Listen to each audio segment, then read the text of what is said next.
السلام علیکم۔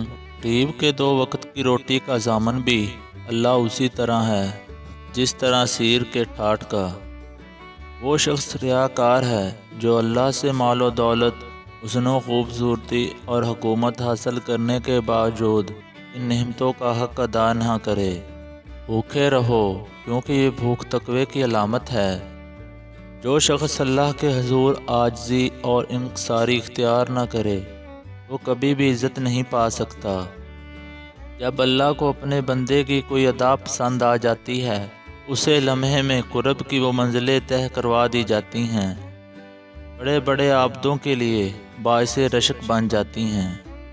حقیقی حسن و جمال وہی ہے جس پر گناہ کا کوئی دھبا نہ لگے۔ گناہوں کو پاک کرنا ہے تو میری 4 شرطیں مان لو۔ جب تم خدا کی نافرمانی کرو تو اس کا رزق مت کھاؤ۔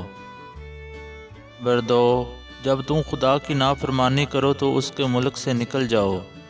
جب تم خدا کی نافرمانی کرو تو اس جگہ پر چلے جاؤ جہاں خدا تمہیں نہ دیکھ سکے۔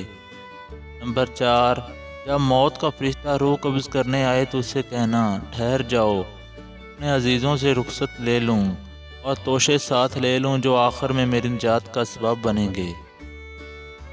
جو حقداروں کا حق ادا نہیں کرتا وہ اپنے نفس کا بھی حق ادا نہیں کرتا، وہ ظالم ہے۔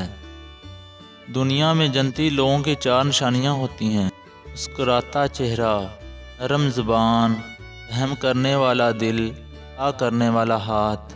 حرام سے بچنے والوں کا ہی نام صرف ابرار لوگوں کی فہرست میں شامل ہوتا ہے۔